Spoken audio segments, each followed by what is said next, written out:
Welcome back, guys. I hope you're having a great day today, and I hope you're ready for some fun Reddit stories. It's going to be an amazing episode, and I hope you're excited. Before we do start the episode, if you could like the video and subscribe if you want to, that would be amazing. And let's get into story number 1. Am I the a-hole for throwing out a piece of art that my boyfriend ruined? 2 years ago, I saw an original watercolor piece that I liked, and I contacted the artist and I bought it. When the piece arrived, I sought a frame for it, but I hadn't been able to find a frame for that size every time I went to the store. They were all too big or too small, so I kept the piece in an envelope in my desk. I'd sometimes look at it, remember that I had to find a frame for it, but I'd later forget again. Work and family and life leaves pretty little time to devote to thinking about a frame for a painting, and I don't have any framing businesses near me, so that wasn't an option either. Today my boyfriend is dusting and comes out of the office showing me the painting on a spare frame that he had. I ask him if the frame was 9 by 12. He tells me it's 8 by 10, that he had to cut a piece of the artwork to make it fit. When I look at it, the piece went from being a centralized composition to having the composition indented to the left side because he cut a whole inch off on that side to save the artist's signature, which was on the extreme opposite end. For reference, imagine if you cut the Mona Lisa to the point where her head is no longer in the center. When he notices that I'm perplexed, he nonchalantly tells me that the painting was in an envelope anyway, and that it's better if it's out so that we can see it. I get mad because this is not the first time that he's taken something of mine and given it away, or offered it to somebody, or just not asked and done whatever he wants with it. His mum does the same thing with his things at her house. In their family, if you're not using something, anybody can do with it as they please. I explained to him that in my family, you don't do anything with other people's stuff. I've got a tendency to ruminate on thoughts, so I try not to engage in negative emotions because then I can't let go of them and I cycle through them, and it makes my life miserable. And I have to devote a lot of energy to get me back to normal. Every time I looked at the frame painting, I felt a new wave of sadness and anger and frustration ripple over me. So I took the frame down, took the painting out of it, ripped it into 4 pieces, and I threw it in the garbage. When my boyfriend saw it, he was shocked and visibly hurt. I get that his intentions were good, but he ruined a piece of art that was not his to begin with. Now it's awkward at home because I'm still fuming, and he's sad. Am I the a-hole? No, definitely not. The top comment says he was visibly sad. Him, the butcherer of the art, not the a-hole. No, babe. He's careless to the point of negligence and doesn't know how to use a brain. Or he did it maliciously to make you okay with his tendency to do stuff like this. Bright red flags. I'm furious for you. You felt attached to this piece of art and you kept it safe. You've been hunting for a way to display it, but only if you could find the perfect way to do so. There was no rush. The frame would speak to you when it was time, but he not only destroyed the piece of art that you loved, but he ruined the whole experience around it. This does speak to his character, and if he doesn't understand why this was an unspeakable offense, I'd dump him yesterday. I could not live a life filled with so much disregard. The comment below that says, it's such an unnecessary risk for him to take. Why wouldn't he just bring his idea to crop it to OP first and at least give her the opportunity to approve it or not? Based on the fact that he's now sulking, I think he's just a dingus that's clueless about art and composition. Oh yeah, definitely, but it's a lot more than that too. Like the comment below that says, I'd say that I'm pretty clueless about art and composition too, but it's never ever crossed my mind to cut or otherwise damage a piece of art in order to fit it into a frame. Yeah, that's right, it's a lot more than just that. Like how OP said that his family don't have any boundaries when it comes to stuff like this, and if like you're not using something, it somehow becomes everybody else's to them, and they feel like they can do stuff like this. Yeah, not cool. And the comment below that one says, boo-hoo, your boyfriend is sad because you're upset that he destroyed your artwork. And you say that this isn't the first time that he's done something like this. You should have kept the artwork and trashed the boyfriend. In fact, still trash him. And also this comment too. I was gonna say, OP, are you cool with living the rest of your life with a family that doesn't respect people's things? You already acknowledge that this is a part of a larger problem. Their view is selfish, but it's not likely to change. Yeah, I feel sorry for you, OP. That sucks. Moving on to post number 2. Am I the a-hole for breaking up with my fiance and cancelling the wedding after she admitted to having fantasies of doing better than me after her weight loss journey? My fiance, 27 female, and I, 27 male, were together for almost 9 years. I proposed to her a couple of years ago and I really loved her a lot. After my proposal, she started her weight loss journey and asked if we could set the wedding date only after she reached her goal. I supported her in her journey and I was really proud of the progress that she made. She lost more than 100 pounds, and while she still looked great before, she also looked gorgeous after her journey. She was also upfront with me and admitted that she was getting a lot more attention now, and it was the most attention that she's ever gotten in her life. It did make me somewhat insecure. She even said that a really cute guy at the grocery store complimented her tattoo once and asked her for her number even though he could see her engagement ring. However, my fiance told me that she rejected him. One night when she was super drunk, she admitted that she sometimes got dreams dreams of getting a hot, tall finance guy. Oh god. But after seeing my reaction to that, my fiance instantly apologized. I already hate this so much. A lot of these insecurities were building up on me, and I did speak with my best friend and I asked her if it was normal, and she said that it wasn't normal at all, and what my fiance was doing was not okay. Last week, I admitted to my fiance that I couldn't do it anymore. My fiance was shocked and apologized a lot and started crying. I was surprised at her reaction because she did admit to wanting a better guy than me. My fiance told me that she was just proud of the progress that she made and that I was the only one that she loved and would ever love. She did kind of freak out a lot and asked if I was influenced by my best friend, and I told her honestly that yeah, I did seek external advice because my insecurities were eating me up inside. My fiance did tell me that she would never do it again. She was crying a lot and it seemed like she was having a panic attack, and I was worried about her, so I told her I'd think about it because I just wanted my fiance to calm down at the moment because I think what I said shocked her a lot. However, the next day when she did calm down a bit, I told her that my choice was final and that I've lost a lot of love for her. Am I the a-hole? No, definitely not. This one's actually quite sad. So shallow too. The top comment says, not the a-hole. In my mind, there isn't a woman alive better than my wife. I don't care if I was back to my competition weight and making $250,000 a year. There's no woman alive that I'd want more than her. Your ex-fiance lost some weight and got some attention, and her first thought was that these other men were better than you. Yeah, that. She never really loved you. When you love somebody, nobody is better than them. And the response to that one says, who wants to be with somebody who pretty much said that they settled for you because you were all they could get at the time? 100%. And also what? Because you weigh less now, you're somehow better than your partner? Oh, that one makes me angry.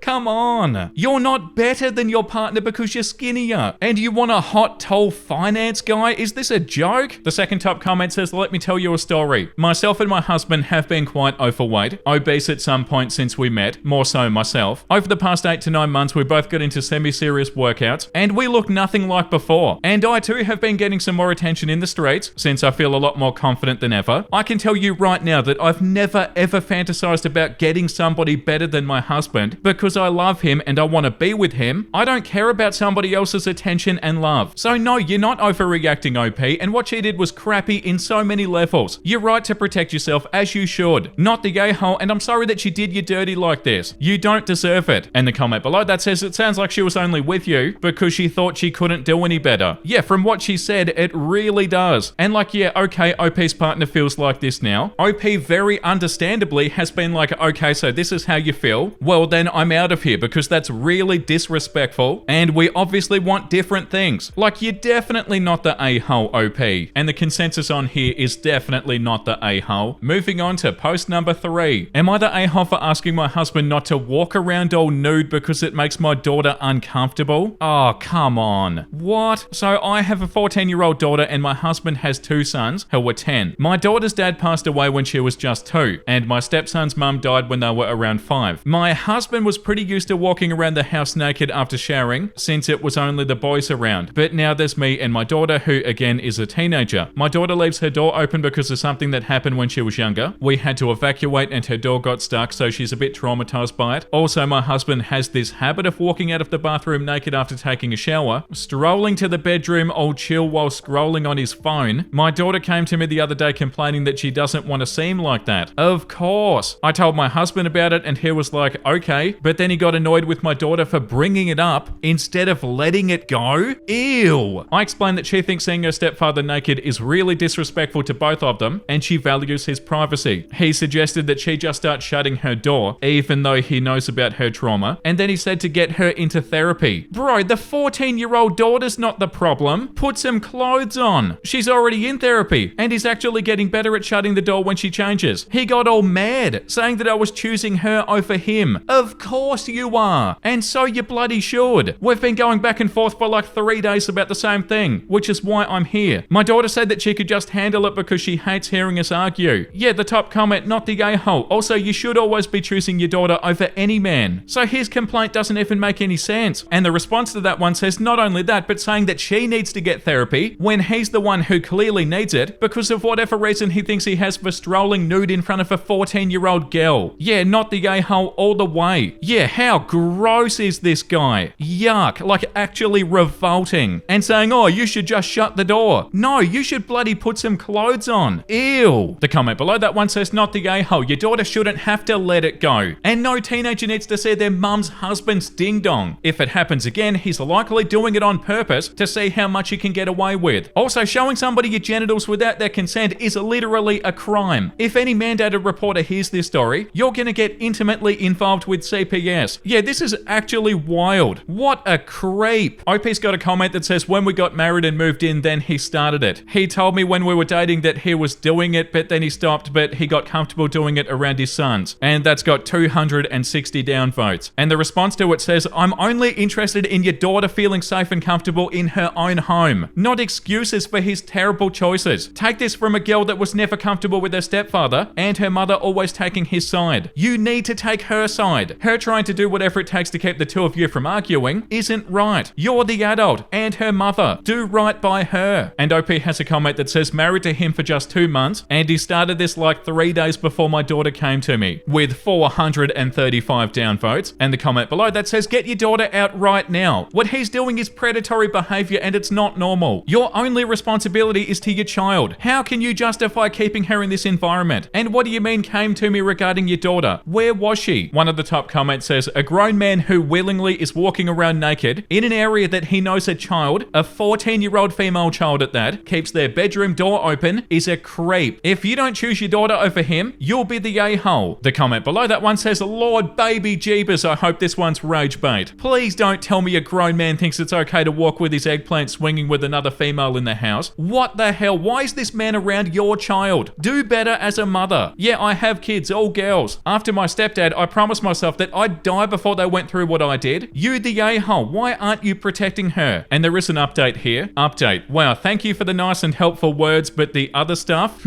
So, for some context, since a lot of you seem to have misunderstood things here, we were dating for 4 years before we got married. We've been married for only 2 months. We talked about this habit before we got hitched, and he told me that he didn't do it anymore. When my daughter went to my parents' place for summer break, I stayed with him and I kept an eye on him. After he moved in, that's when I started noticing that he was back to his old ways, just scrolling his phone. I brought it up and said, if you don't want to wear clothes, at least throw on a robe. He agreed. This was 4 days before my daughter got back. Honestly, I never really pay attention to him when he's in the shower, but a couple of days before my daughter came home, I was putting away her clothes when I saw him walk out of the shower totally bare. I told him he needed to cover up. I'm not the mean type just trying to make things work. The next day, while my daughter was at a party, he took a shower and came out in a robe, which made me think that we were making progress. But on the day that my daughter came back, he asked her a question right after she arrived. I was dusting the desk when I caught her name and she came over to me to say that she didn't like seeing him like that. That's when I had a talk with him, and everything from my post happened after that. I've always put my daughter before anybody except for God. Now here's the update. My husband took a shower this morning, and before he got in, I told him to bring his robe with him. He did. Then I sent my daughter downstairs and I waited in her room to see what he would do. He came out of the bathroom and stood in front of her door, scrolling his phone. When he walked into her room and saw me, I told him I was really upset that he was doing this habit on purpose. Wait, so he walked into her room. This guy is an absolute creep. Get your daughter away from him. Did I read that wrong? He came out of the bathroom and stood in front of her door. So he's standing there, what, naked? Scrolling on his phone. When he walked into her room and saw me, I told him I was really upset that he was doing this habit on purpose. Oh my God. I even threatened to call the cops and I told him that he and his kids could pack up. He got angry and claimed that I wouldn't let him be himself. Oh my God, this is disgusting. I said that he could be himself in his own space. I immediately knew what had to be done, whether it was nice or not. I asked him how long he's been doing this and what else he's done to her. I wanted to know why he feels so comfortable acting this way and why he won't just wear a robe. It's not normal. He insisted that he hasn't done anything to her and claimed that she's just getting in the way of him loving me. I could tell that he was lying. I told him that he can answer those questions when the cops ask him. We're getting a divorce, and honestly, I've decided not to get married again for my daughter's mental health. I can't risk putting her through more trauma. I really love my daughter, but to be honest, I don't think I deserve her. I should have seen it sooner, but I didn't. A lot of you were right. He was just a predator trying to get my daughter through me. Also, I'm sorry that I didn't read all of y'all's comments. It was a lot of them. Oh, that's so disgusting. Just standing there pretending he's scrolling on his phone. Yuck. Get in a jail cell, dude. And thank you, OP, for putting an end to it too. I was so worried from the last post that you weren't going to do anything about it. But yeah, thank you for divorcing him. Oh, that's so foul. I really hope this one's not real. I hope it's rage bait. Yuck. Yeah, please tell me this one's not real. The top comment says, that's scary. As a guy with a stepdaughter, it disgusts me that there there are people like your ex out there. I'm sorry that you and your daughter had to go through this, but you're a star for putting your daughter first and listening to her concerns. And the response to that one says, I'm glad OP put an end to this before something really bad happened. His denials are crazy. Yeah, I know my stepdaughter and wife don't like it, as my wife has made absolutely clear, but I'm still claiming that it was an accident, that I, number one, forgot to put the robe on that you insisted I wear 15 to 20 minutes ago, and came out into the hall naked, literally stopped right in front of my stepdaughter's open door naked to scroll on my phone, and 3, walked naked into her room and then noticed you in it. Exhibitionist, groomer, whatever. This guy is bold and dangerous, and OP did the right thing. A call to CPS is in order too, since he shouldn't be around his own sons. Yeah, that was a foul post. We need to move on. The next one that we're going to read is post number 4. Am I the a-hole for refusing to babysit my sister's kids for several weeks while she's on a baby moon with her boyfriend? Alt account because my family and friends know my main account. My 28 female sister Jamie, 38 female, has 3 kids. Melanie, 11 female, Sarah, 8 female, and Carl, 5 male. With her ex-husband, who she divorced 6 months ago due to her cheating with her current boyfriend Daniel, 62 male. Jamie's kids are absolute brats. And last time they came over 3 years ago, Melanie smashed her face, Sarah scribbled on my Uggs with permanent marker. This was when I decided to become child-free. I also decided to distance myself from them, though I do speak to them when we have the occasional family dinners at my aunt's place. Anyway, Jamie and Daniel are expecting a child, a boy, and they decided to go on a baby moon, which will happen in a week, and they're not very wealthy. Jamie spent nearly all of her money on the trip, and Daniel's going to work double shifts until then and after the baby moon to support both of them, so they did not hire a babysitter. Yesterday, Jamie unexpectedly called me and asked if I could babysit her kids. I said no, as I've been getting a degree online, and I have to fly to where my university is for my graduation ceremony. At first, she tried to persuade me, saying that her kids are absolute darlings, and I won't even notice they're there. I said that my answer was still the same, and then she went off on a rant and called me all sorts of stuff, like I'm a heartless bitch who can't have a little compassion for her poor pregnant sister. I told her that if she wants somebody to work for her for free, she can actually get a job and not sleep with men who are literally old enough to be her father, in the hopes that they're rich. She hung up and is now bombarding me with texts begging me to reconsider. I'm beginning to feel a bit guilty. Should I have been nicer to Jamie? Am I the a-hole? The top comment says not the a-hole. You're under no obligation to babysit your nieces and nephews, especially when it's for an extended period of time and you've got your own commitments. Your sister's behavior is unreasonable and disrespectful. And the response to that one says, baby moon? Folks are making up holidays on the fly now, not the a-hole. And the response to that one says, it's meant for first-time parents. The last time that it's just the two of you, not for a 4th kid. And this comment says, not the a-hole. Their complete lack of planning does not constitute your emergency. Anybody who says that you need to be more empathetic should have the script flipped. Why isn't everybody more empathetic towards you? Yeah, that's right. Okay, moving on to story number 5. Am I the a-hole for yelling at my friend when she took her nosiness regarding my girlfriend's personal business too far? I'm pissed over this, so please tell me if this makes sense. I, 22 female, have been with my incredible girlfriend Lane, 22 female, for just over a year now. I introduced her to all of my friends about 4 months in, and since then she's been hanging out with us, 7 people including me, pretty regularly. So I've got a friend Freya, 23 female, who's kinda nosy. For a couple of weeks Lane's been out of town. Before anybody asked me, she didn't want me to come. I offered, but she said that she needed to do this alone. For family issues I won't spill here. And Freya's been nagging me like crazy about it. Me and my friends all go to the same university, and we hang out pretty much every day, so I can't avoid her. First I thought it started with honest concern. I told her what I said before, that she's out of town for some family stuff, plain and simple. Subtly trying to get the idea across that it's none of her business. She accepted that for all of one day. She then amped it up to pressing about exactly what the family thing is. I kept shutting her down, calmly asking her to drop it, saying that Lane does not want her stuff being aired out like that, which she explicitly had told me, but she just wouldn't take no for an answer. Just kept on insisting that it was fine if she knew, and I would just ignore her. Last night was my last straw. We were hanging out at a local bar when Lane called me. I told my friends I'd be back in a bit, and I went outside to take it. Lane was pretty upset, so I told her I'd get a cab and go home so that I could fully focus on her. I quickly went back into the bar to tell my friends I had to go. Mind you, I still had Lane on the line because I was only anticipating for it to take a minute. I just said something like, hey guys, but I gotta go, see you later, and I pointed at the ongoing call. Freya, who was dead sober, decided that it was a great idea to try to grab my phone from my hand, yelling questions at Lane. I backed up and I held the phone to my chest, completely surprised because seriously, what the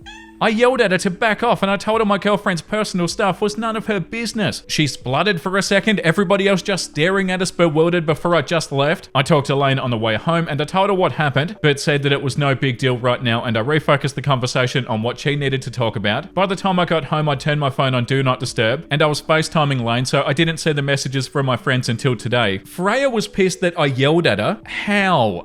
And two of our other friends, Toby 23 male and Clay 22 male, shared the same sentiment of me embarrassing Freya by getting so angry at her when she was just worried about Lane. Oh, get out of here. Freya embarrassed herself. The rest of my friends were asking if I was okay and siding with me. I just want to know, despite my friends and Lane telling me that Freya was totally weird for it, did I overreact? I'm starting to feel a bit guilty. I never ever yell like that. Wait, what did you say? I yelled at her to back off and I told her my girlfriend's personal stuff was none of her business. Yeah, completely. I feel like that's a pretty reasonable response. No, I don't feel like that's an overreaction. This comment says, not the a-hole. It sounds like you gave Freya plenty of gentle warnings that the topic was private and off limit, and she ignored them. Some people respond well to small suggestions. Some people don't until you whack them over the head with a 2x4. Very well said. You might want to take the opportunity to privately speak with Toby and Clay. Just tell them your version of events without lashing out at Freya. If they're reasonable, they'll see the logic. Undoubtedly, she's filling their heads with exaggerations and half-truths, so you might need to set the record straight with them. The top comment says, not the a-hole. Freya tried to take your phone to ask invasive questions about something that has nothing to do with her. I would definitely keep my distance. You know the truth. Freya wasn't just worried about Lane. She's a nosy busybody who inserts herself into situations she shouldn't. I hope your girlfriend's family issues work out in the best possible way. Good luck to you and Lane. Yeah, and trying to grab the phone off OP because they weren't getting what they want? Oh my god. And you told her OP that she needs to back off, and she really does need to back off. The response to that comment says, I agree with this and not the a-hole. Freya sounds like the type who's not only nosy, but perhaps the type that likes to be self-important and performative about the hardships of others. If she was genuinely concerned for Lane, she could have quietly told you the first time you tried to show the privacy boundary to her, please tell Lane that I hope she's okay, and then shut up about it. And the response to that one says, Freya crossed a line by being nosy and trying to grab your phone. Totally inappropriate. You were just protecting Lane's privacy, and your reaction was justified. She does need to back off and respect boundaries. Don't feel guilty for standing your ground. Yeah, for sure, the consensus is definitely not the a-hole. And moving on to post number 6. Am I the a-hole for correcting a friend when she said that she rehomed her cat? A friend told me a story about rehoming her cat because it wouldn't stop going to the bathroom on her bed. She said that she put the cat in its carrier and left it outside the door of a local salon before they opened. She said that she checked in later and one of the girls had decided to adopt the cat, so the rehoming was a success. I told her that what she did was not rehoming and that what she'd actually done was dump her cat. I told her that rehoming involves finding an owner and vetting them in advance. She got very angry at me for judging her. Am I the a-hole? No, because that's what she did. You're not lying, OP. That's 100% what she did. That's not rehoming. And yeah, OP's judging you, and so is everybody who read this. That's not how you treat a beautiful little kitty cat. You don't just leave them somewhere and hope that somebody takes them. This comment says, not the a-hole. As somebody who has had to rehome a pet, you're right. What she did was dump the cat on the street and hoped it would go away. Proper rehoming involves vetting possible adopters, meeting them before you hand over the pet, and all sorts of other safety checks. What she did was horrible. And the comment below that one says, not the a-hole. This is not rehoming, it's abandonment. Rehoming would require her to actually find her cat a new home, and she should feel judged about it. Yeah, like what if nobody wanted to take the cat? Are you just gonna let them starve and die? And also, what if they get into the hands of somebody who really should not own a cat, like an owner that's gonna treat them horribly or something? Yeah, no, that sucks. Bring me the little kitty cat. Could give it a beautiful life with Jin and Nez and Chia. This comment says, oh, I hate people like this who try to dress up what they did to make themselves feel better. She straight up abandoned her cat and only got a happy ending by chance. If she was overwhelmed, there were so many better ways to handle it instead of just leaving the poor thing outside. You weren't even judging, you were being real. And if she can't handle it, that's on her. I hope the cat's in a way better home now. Yeah, I feel so sad for the little cat. I wish I could somehow look after this cat. Nez would absolutely love them. She's so motherly and loving towards Chia. Yeah, you're definitely not the a-hole, OP.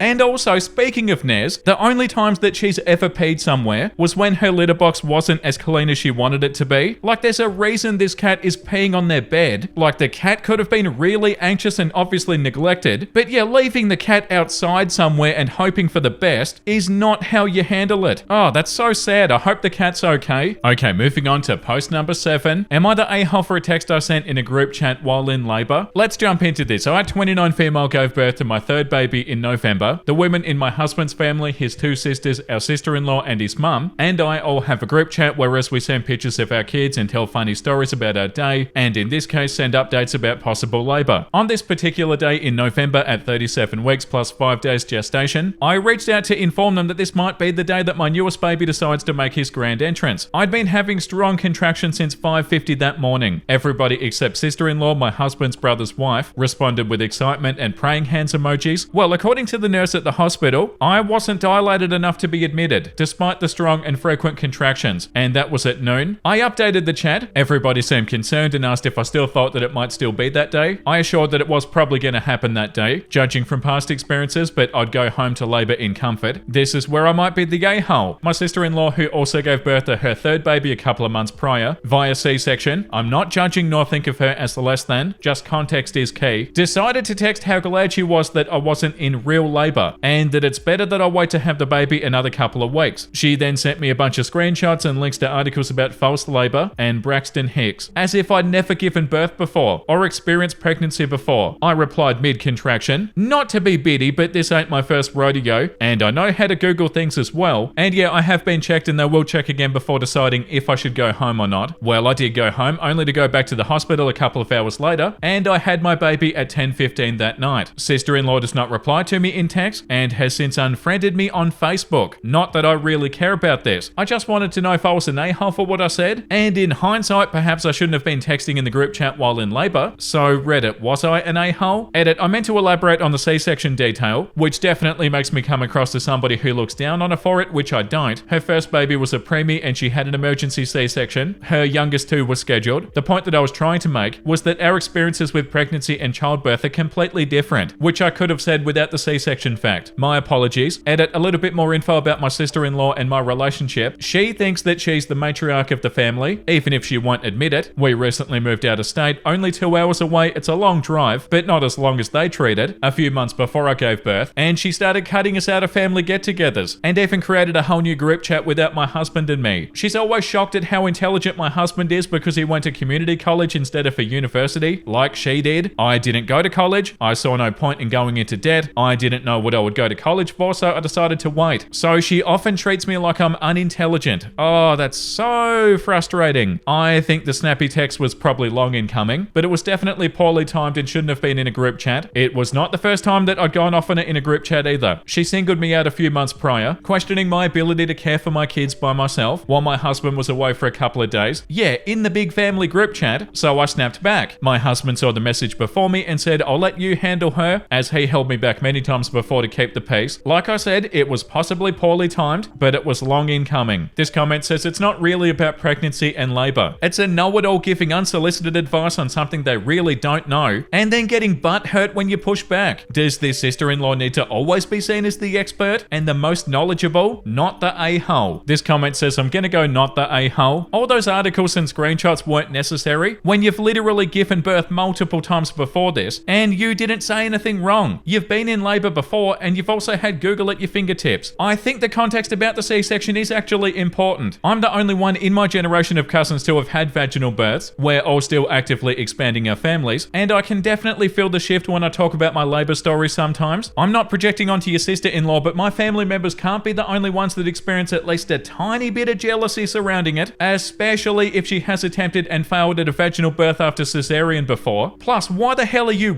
actually-ing a woman that's in labor? If you blink too hard while I'm in labor, I'm gonna be pissed off. So yeah, not the a-hole. And the response to that says that's what I was thinking. Like, it really wouldn't have been as bad if sister-in-law didn't send multiple articles. And the response to that one says it's one thing to be like, oh sis, maybe it's only Braxton Hicks, versus, I knew that you were stupid. Look at these links. Like, girl, please. Yeah, and also then unfriending OP on Facebook after 2. Yeah, by the looks of it, it is a not the a-hole consensus here. This comment says not the a-hole because who wants to text the laboring woman telling you that she's in labor, and a couple of times reiterates that she's having the baby today, that she's wrong, and a bunch of articles makes them sound like a know-it-all and like they're trying to back up their argument. I don't tell a woman saying that she thinks the baby's coming today, hey, I think you're wrong and here's my proof. And unfriending is real petty. Let me know what you guys think in the comments. And moving on to post number 8. Am I the a-hole for demanding my guest bedroom? I, 24 female, and my sister, 30 female, inherited a very nice apartment from our parents in Soho. Their will sort of just said that it's up to us how we split it up. We sort of decided that because it's in the family trust, just to both use it how we saw fit. 2 years ago, my sister got a job in Manhattan and moved there with her family, 2 kids and husband. Now, I'm going to grad school in the city and I want to live there as well. It's basically free, which is super helpful with student loans. My sister moved into the master bedroom and she gave her 2 kids her old bedroom and the guest room. The master bedroom and the guest bedroom both have their own bathrooms. My old bedroom from when we stayed there with our parents is pretty small, but I loved it at the time because it was never our primary residence. Now I do want to live in the guest room with the rest room as I'm an adult and have my niece move to my old room. My sister is saying that it's unfair to move my 8-year-old niece out, but I don't think so because it's my apartment just as much as hers and she already moved to the master, which even though it's much nicer, I've got no issues with. On a side note, I also requested my father's old office, which her husband uses while she uses my mum's. My mum's has 2 desks and is objectively the most beautiful room in the whole apartment. As a student that's probably going to have to work a couple of separate jobs to pay for my education, it'd be really nice to have a desk to do my work on. My brother-in-law is also a stay-at-home dad and mainly uses the office for gaming. Am I the a-hole for wanting to use our apartment like this? Edit, thank you for your help. Just to answer some of your questions, there was no real agreement on how to split it up because my parents died pretty suddenly and the will hadn't been edited in a while. As for the property taxes and stuff, my parents' trust covers it. My sister mainly handles that stuff. Some people asked about the loans and stuff, but basically when I turn 25 in 11 months, I get access to some of the cash assets and I should be able to pay off everything, so it's not that big of a deal. I also wouldn't want to sell the apartment if possible because my mum spent so much time on it and I miss her a lot, and you can see her touching all the furniture and stuff. This comment says, not the a-hole. It's just as much your apartment as hers and you're not asking for anything unreasonable. Your niece will be fine in a different room and your brother-in-law doesn't need a whole office just to game. You're a student trying to make things work. She's the one acting entitled. This comment says, how do people who owned a 5-bedroom apartment in Soho set up a trust with such vague terms for such a large asset? Start with the lawyer who set up the trust to find out what your options are. I'm not sure that you can force a petition sale of an asset in a trust, but you probably can move into the apartment regardless of your sister's wishes. I'm spitballing here, but if there are cash assets in the trust, you might be able to demand the equivalent of the fair market rental for the family apartment paid to you in cash from the trust, then use that money to rent your own apartment. The top comment says, not the a-hole. Your sister has gotten used to thinking of the place as her family's home and the arrangements as they are as normal and what her family is entitled to. You are seen as an interloper. Now, this may not be all going on at the conscious level, but it's kind of inevitable, which is not the same as justified, that she'd start feeling that way after a couple of years, even if she doesn't frame it that way to herself consciously. I think you will need to have a talk with her where you bring her back to square one, reminding her that you are fully an equal owner. This being the case, you have a right to demand a full half share of the use of the place by letting her use more than half and the master bedroom. She's already in a great position. You are not a house guest coming to stay. You are the co-owner coming to make use of her property, which she has equal rights to. You are not of lower standing than your niece with your sister above her. You're equal standing to your sister. They don't get to have 2 studies either. Her husband only has a right to her share of the place, and as there are 2 offices, they obviously only get 1. You're already being gracious by letting them have the best bedroom and the best office. You'd be within your rights to demand at least one of the best rooms. This comment says, not the a-hole. Tell her sorry, but it's not your apartment. It's our apartment. I own half of it as our parents intended, so I'm taking the guest room and 1 office. And if you have to, when you move in, put their stuff out of the rooms you want. This comment says, how does this trust have enough money to pay for a minimum 5 mil apartment, but you have to work multiple jobs to get through school? And what of the primary residence? Yeah, not the a-hole if it is real. Like that top comment said, the sister and her family are used to living there now, so they probably feel like they're more entitled to stay there than you are. But yeah, you both equally own the place. And moving on to post number 9. Am I the a-hole for kicking out my mum's boyfriend? When I was 17, my mum came into money. She tried to keep it quiet, but she paid off my dad's debts, bought him a small house, paid off her debts, and paid for my sister's college, and set up a fund for mine. She had a boyfriend at the time, and shortly after, him and his son, who was 7, moved into our new house. Over the next few years, my mum bought my sister a house after she graduated college. Her boyfriend lived with us and didn't pay anything, but he did work. When I was 21, my mum got diagnosed with cancer. It wasn't good. She sat me and my sister down and went over exactly how much money there was. She intended to give her current house to me, and both me and my sister were left with a large sum at the end of it. She asked if I would allow her boyfriend to stay in the house with his son until he got his own place. I agreed. Before she died, she told told her boyfriend that he would need to look for his own place, but had time to save more for that journey. For the last 4 years, he's continued to reside in the house with his son. I haven't minded because we get along okay. I pay all the bills, but he does buy food for him and his kid. He has dated off and on and mainly kept the women out of the house, which I did respect him for, until his current partner. She's been in my house 3 times, and at first, besides feeling a little bit uncomfortable, I was okay with her. But the last time this past weekend was the point where I lost my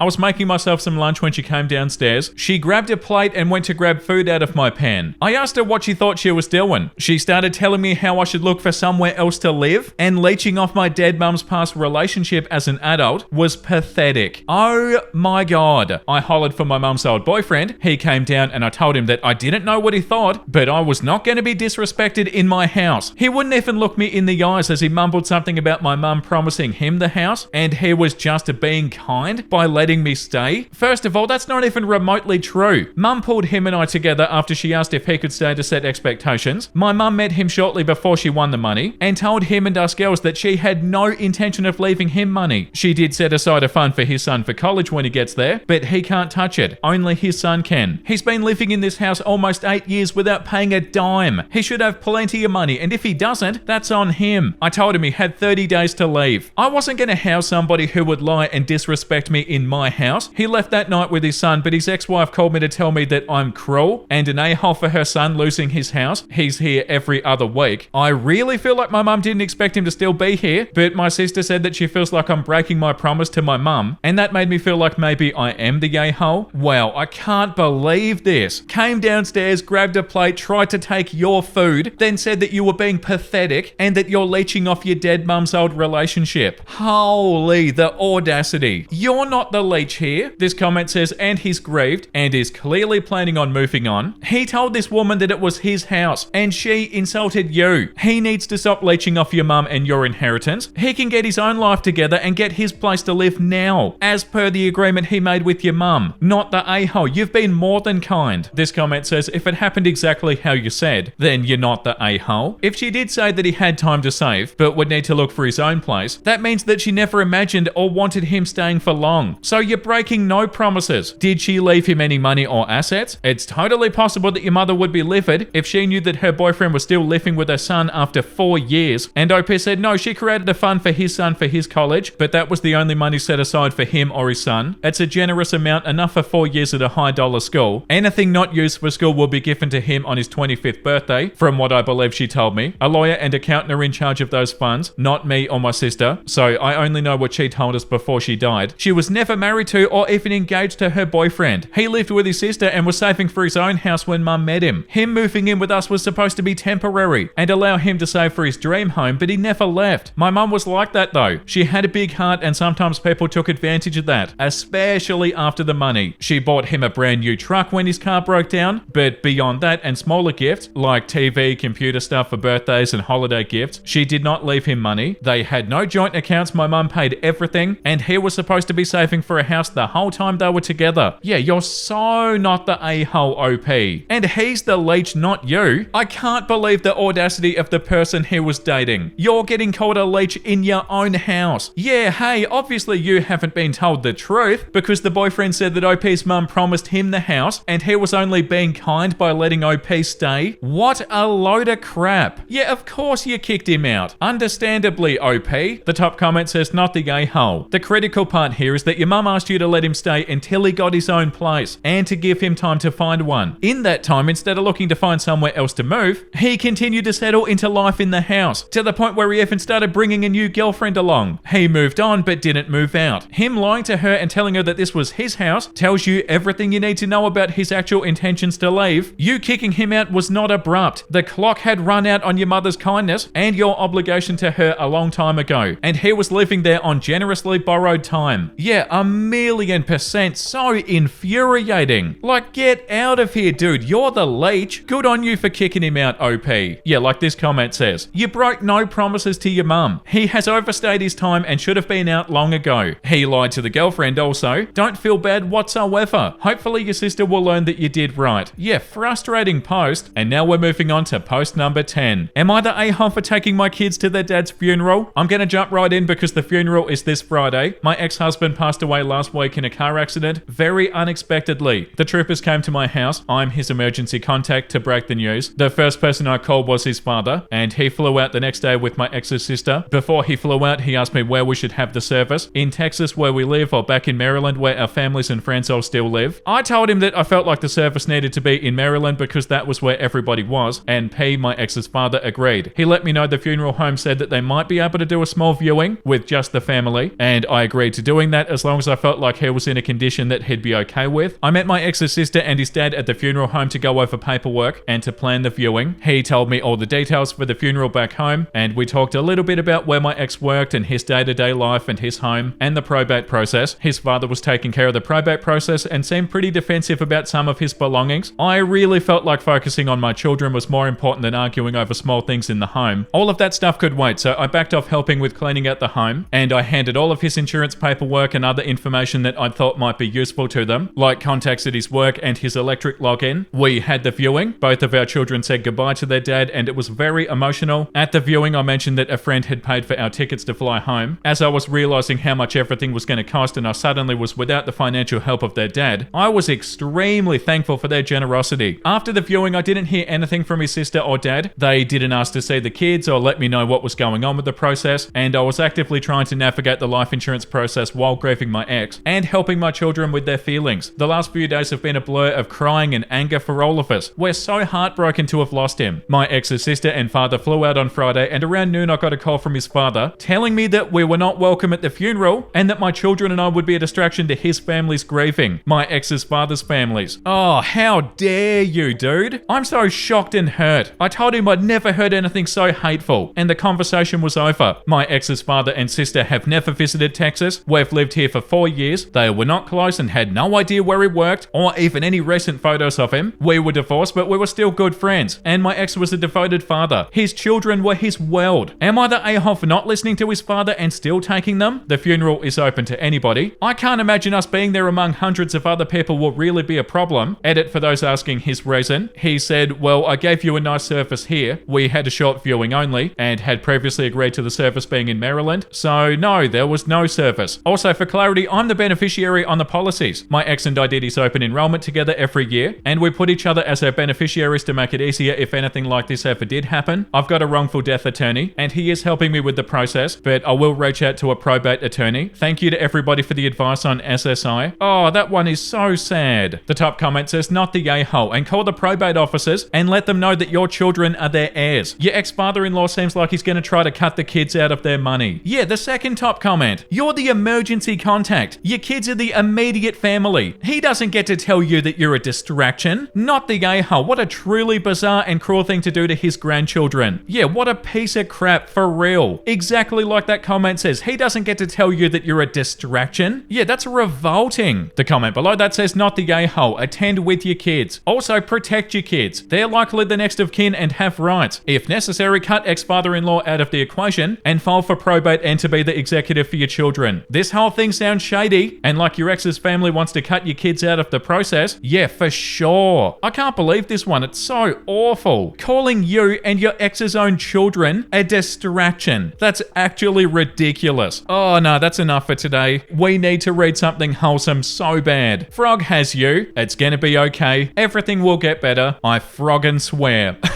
Oh, that's so beautiful. Thank you, Frog. You beautiful, wise little frog. I love reading about frogs, but I especially like this one. It's gonna get better. I frog-and swear. Damn right, little frog. Thank you for watching, guys. I hope you had a great time today. If you did, make sure you let me know down below in the comment section. And the comment of the day today goes to Boho738. My favorite ways to keep the peace: watch Vincey videos and read Vincey's comment section. Yeah, I could not agree more, and that actually is you keeping the peace. That is so beautiful, and thank you for commenting, and thank you for the support. You're actually keeping your peace. That's beautiful. Thank you for the support, everybody, and thank you for the love on the videos. I really, really appreciate it. And yeah, make sure you look after yourself and make sure you have a beautiful, amazing rest of your day. And I'll see you in the next episode. Bye!